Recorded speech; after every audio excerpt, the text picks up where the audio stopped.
गरीबी हटाने का नारा नहीं देते। अब जो देश में सरकार है वो विकसित भारत बनाने का नारा देते।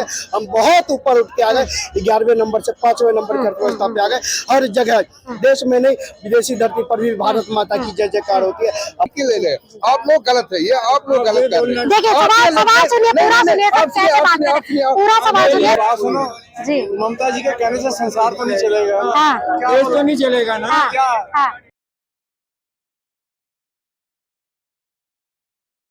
नमस्कार, मैं शिवानी शर्मा, आप देख रहे हैं कैंडिड खबर। CAA सिटीजनशिप अमेंडमेंट एक्ट यानी नागरिकता संशोधन अधिनियम भारत में लागू हो चुका है, लेकिन इसके चलते कई विपक्षी पार्टियां, अगर बात करें बंगाल में ममता बनर्जी सरकार की या फिर बात करें केरल के मुख्यमंत्री की, लगातार इसका विरोध कर रहे हैं। तो जानते हैं पब्लिक से कि क्या CAA देश हित में है या नहीं। करेंगे सीधी बातचीत। यहाँ लाल किले पर मैं मौजूद हूँ, कुछ लोग हमारे साथ जुड़े हैं, इनसे करेंगे सीधी बातचीत। क्या नाम है आपका? हमारा नाम वीरेंद्र सिंह है। CAA लागू हो गया है भारत में, देश हित में है या नहीं, क्या कहना चाहेंगे? देश हित में है जी ये 47 से ये अपील की जा रही थी, जी, लेकिन आज तक जो है उसको पेंडिंग खाते में रखा गया। हाँ। मोदी ने ये भी बहुत अच्छा काम हाँ। किया, लेकिन इसके साथ में जो रोहिंग्या हिंदुस्तान के अंदर इनको बाहर निकाल दिए, उनको अपने देश में ले गए। बहुत अच्छी बात हुई। देखिए लगातार इसका पार्टियां विरोध कर रही है। बंगाल में ममता बनर्जी सरकार इसका एकदम विरोध कर रही है, और बात करें केरल के मुख्यमंत्री की, वो भी लगातार इस पर आपत्ति जता रहे हैं। तो क्या कहेंगे कि लोग विरोध क्यों कर रहे हैं? लेकिन केरल के राज्यपाल ने स्टेटमेंट दिया था, जी, डॉक्टर राजेंद्र प्रसाद, जवाहरलाल नेहरू, हाँ, उनके समय से ये चीज जो है लागू करने के लिए बार बार हाँ, पार्लियामेंट में बातें उठाई जाती थी, हाँ, उसको ठंडे बस्ते में डाल दिया जाता था, करने नहीं देते।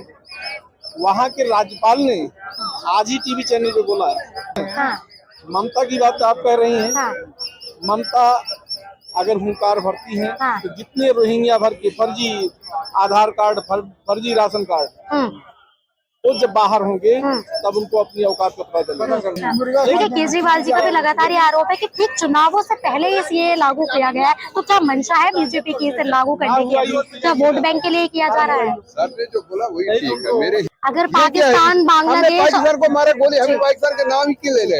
आप लोग गलत है, ये आप लोग गलत कर रहे हैं। देखिए सवाल सुनिए, पूरा सुनिए, सब कैसे बात करें, पूरा सवाल सुनिए। मेरा सवाल है ये कभी आपके बारे में, आपके बारे में सवाल सुनेंगे, सवाल सुनेंगे। पाकिस्तान का नाम से इतना भड़क रहे हैं। सवाल सुनिए, सवाल सुनिए। हमें क्या है, हमें पाकिस्तान का नाम ही ना, चाइना का ला, इंग्लैंड का ला, अमेरिका का ला, पाकिस्तान को छोड़ दो। सवाल सुनिए, अगर CAA कहता है अगर पाकिस्तान, बांग्लादेश, अफगानिस्तान में से जो अल्पसंख्यक लोग हैं अन्य समुदाय के, अगर वो आते हैं देश में शरणार्थी बनकर, तो उन्हें शरण देने में क्या बुराई है? CAA तो यही कहता है। तो आप सहमत है इससे? अगर आए हैं तो उनको पहले देखना है ना, उनको रखना है कि उनमें भी कोई गलत आदमी मत है। उनको छानबीन करो, उनको देखो अच्छी तरह। जैसे मैं हूँ, ये है, हम सब ऐसे हैं। हो सकता है हम में भी कोई गलत है, ये नहीं कि मतलब ये किसी ने इतनी दाढ़ी रखी या किसी ने इतना वो लगाया, उससे तो ये नहीं।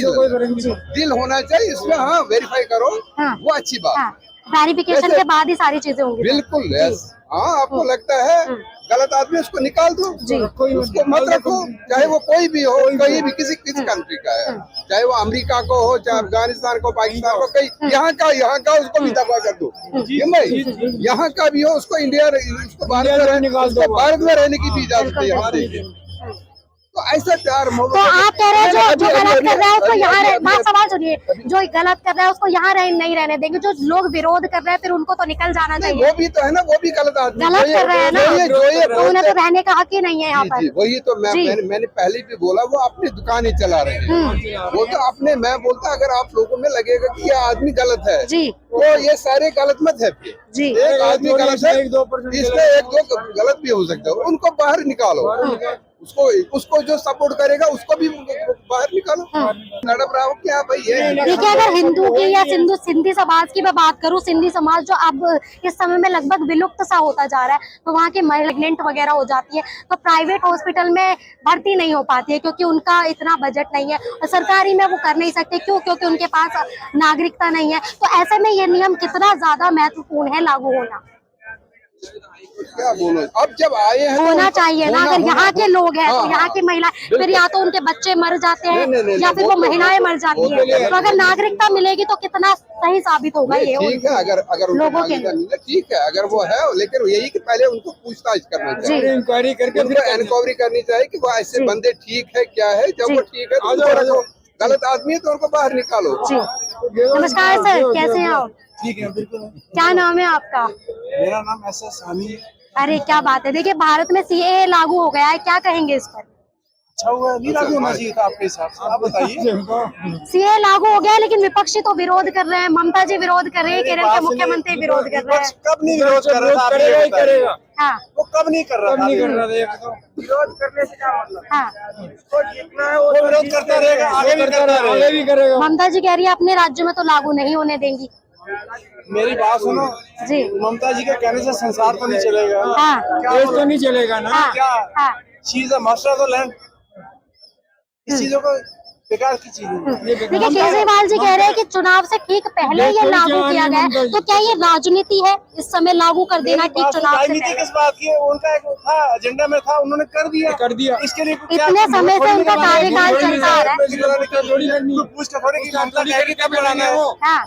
ये वक्त तो ये कहता है कि उनकी फेवर में कोई चीज है, उसको हराओगे तो उनकी फेवर में नहीं हाँ। होगा। देखिए, भारत में सीएए लागू हो चुका है, क्या कहेंगे इस पर? सही है कि नहीं? पहले मैं आपके माध्यम से देश के यशस्वी प्रधानमंत्री जी को सादर आभार, कोटि कोटि अभिनंदन करता हूं कि जो देश की एक मांग थी, जो देश की 70 साल से मांग थी, उस मांग को भी पूरा मोदी जी ने किया है। बहुत बहुत आभार समस्त 140 करोड़ जनता की तरफ से, क्योंकि और मोदी जी ने यह भी सिद्ध किया है कि मोदी की गारंटी का मतलब होता है गारंटी पूरा होने की गारंटी।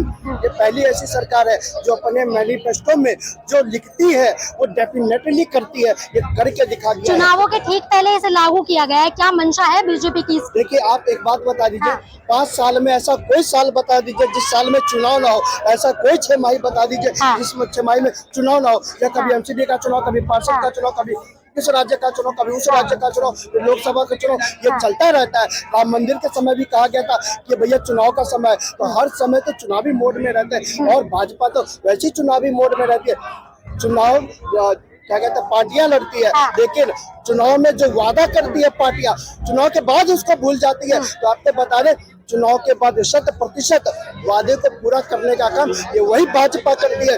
चाहे विकास के रफ्तार की बात हो, महिलाओं के सम्मान की बात हो, युवाओं के हक की बात हो, और चाहे मंदिर निर्माण की बात हो, हर एक वादा पूरा किया है। मुस्लिम भाई भी बोल रहे हैं, विपक्ष क्यों नाराज है? 400 पार। विपक्ष क्यों नाराज है इससे? देखिए, विपक्ष परेशान ही है, विपक्ष परेशान है, माताएं बहनें आक्रोशित है, बंगाल का युवा आक्रोशित है। वो लोग इसलिए परेशान है क्योंकि रोहिंग्याओं को उन्होंने शरण दे रखा है, जो ईडी का सर फोड़ते हैं, सीबीआई का सर फोड़ के वापस भेजने का काम करता है, वो त्रस्त है। इसलिए वो कह रहे हैं कि हम सीएए को लागू नहीं होने देंगे, क्योंकि सीएए में जो हमारे हिंदू, सिख, बौद्ध, जैन, पारसी, ये हमारे भाई लोग हैं, वो उनको जो शरणार्थी हैं भारत में 2014 से पहले, उनको नागरिकता दी जाएगी, उनको सम्मान दिया जाएगा, उनको मकान दिया जाएगा, उनको रोजगार दिया जाएगा, उनको एक कहते हैं ना आत्मसम्मान और आत्माधिकार दिया जाएगा। सीएए में पाकिस्तान, बांग्लादेश और अफगानिस्तान के लोगों को नागरिकता दी जा रही है, लेकिन मुस्लिम समुदाय को क्यों छोड़ दिया गया? एक कॉमन सी बात बताइए, कितना सही है ये? एक कॉमन सी बात बताइए, पाकिस्तान में अल्पसंख्यक कौन है? जी, कौन है अल्पसंख्यक? कौन है? हिंदू है ना। हिंदू। अफगानिस्तान में अल्पसंख्यक कौन है? हिंदू। और बांग्लादेश में अल्पसंख्यक कौन है? मुस्लिम मेजॉरिटी है। करेक्ट जी, करेक्ट। अब ये देखिए, मोदी जी ने यही तो कहा है, नेहरू जी ने भी तो यही कहा था कि जो सीएए है उस कानून को लाना चाहिए, और जो अलग अलग चाहे पाकिस्तान हो, बांग्लादेश हो, अफगानिस्तान हो, वहाँ जो लोग रह रहे हैं, जो जिनको प्रताड़ित किया जाता था, जिनकी बेटियों को उठा के ले जाया जाता था, जिनको अन्न से दूर रखा जाता था, जिनको जल से दूर रखा जाता था, उनको अपने देश में एक सम्मान के तरह जीवन यापन करने का मौका मिले। न वो उधर के न ये इधर के, ये कहाँ से ये भलाई हो सकती है? आप कह रहे कि ममता दीदी कुछ नहीं है, केजरीवाल साहब कुछ नहीं है। केजरीवाल साहब तो वैसे कुछ नहीं है, वो तो भारत के सनातनियों को ही जो गाली देते हैं उनका समर्थन करते हैं। ममता दीदी जो भारत के सनातन है, भारत के सनातन जो साउथ में गाली देने का काम करते हैं, ममता दीदी उसी का तो समर्थन करती है। वो भारत के सनातनियों के नहीं हुए तो वहाँ के सनातनियों के क्या होंगे? साहब शरणार्थियों की बात कर रहे हैं, मुस्लिम भी तो यहाँ पर रह रहा है 2014 से पहले, जो बाहर से आया हुआ है। करेक्ट, सुन लीजिए, मैं उसकी बात बता रहा हूँ। मुस्लिम भी रह रहा है, मुस्लिम को भी सम्मान है। अगर शौचालय देने का काम करते हैं मोदी जी, तो मुसलमानों को भी देते हैं, हिंदुओं को भी देते हैं। 80 करोड़ राशन मुसलमानों को भी जाता है, हिंदुओं को भी जाता है। एम्स का अगर निर्माण किया है, रायबरेली में एम्स बनाया है, वहाँ हिंदू भी इलाज कराएगा, हमारा मुसलमान भाई भी इलाज कराएगा। 6000 डालने का काम वो किसान होने चाहिए, वो चाहे हिंदू किसान हो चाहे मुसलमान किसान हो। जाति धर्म भेदभाव करने का काम 2014 से पहले होता था, अब नहीं होता। जाति धर्म में भेदभाव का काम खत्म हो गया, वो काम पहले होता था। अब विकास के ऊपर बात होती है, आपके एरिया में भी विकास होगी तो आपके उधर भी विकास होगा। आप एक सीधा साधा उदाहरण है, उत्तर प्रदेश को देख लीजिए, हमारे वहाँ के मुसलमान भाइयों को देख लीजिए, सबको अगर मकान मिलता है तो उनको भी मिलता है, शौचालय मिलता है, राशन मिलता है, कैंप्स की सुविधा हो, 5 लाख की मुफ्त इलाज की सुविधा हो, मुफ्त इलाज मुफ्त अनाज की सुविधा हो, हर एक सुविधा जो भी सरकारी सुविधा है सबको मिलती है। इसलिए कह रहा हूँ, जाति धर्म में बांटने का काम 2014 से पहले होता था, इसलिए अब दंगे भी नहीं होते। अब केवल विकास के ऊपर बात होती है, विकास के ऊपर चर्चा होती है, और 2024 के बाद विकसित भारत बनाने की बात होती है। और अब भारत की जनता कहती है अब गरीबी नहीं हटाएंगे। अब जो देश में सरकारें हैं गरीबी हटाने का नारा नहीं देते, अब जो देश में सरकार है वो विकसित भारत बनाने का नारा देते हैं। हम बहुत ऊपर उठ के आ गए, 11वें नंबर से 5वें नंबर की अर्थव्यवस्था पे आ गए। हर जगह देश में नहीं, विदेशी धरती पर भी भारत माता की जय जयकार होती है। अब बदल गया है। देखिए अभी भी इसको लेकर राजनीति कर रहे हैं लोग, और केरल के मुख्यमंत्री ने भी इस पर नाराजगी जताई है। देखिए जो नाराज है उनका तो कुछ हो नहीं सकता, तो प्रधानमंत्री जी इनको ठीक नहीं कर सकता, मैं दनासा आदमी क्या ठीक कर सकता हूँ।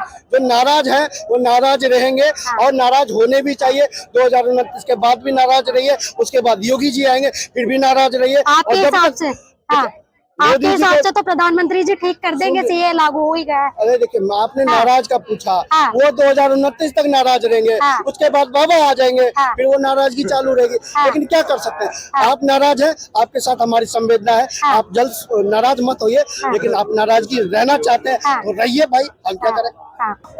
तो ये थे सीएए पर यहाँ के जनता के विचार, जो आपको इस वीडियो के माध्यम से हमने आपके समक्ष साझा किए। आपकी इस पर क्या राय है कमेंट सेक्शन में जरूर बताइए। तब तक के लिए देखते रहिए कैंडिड खबर।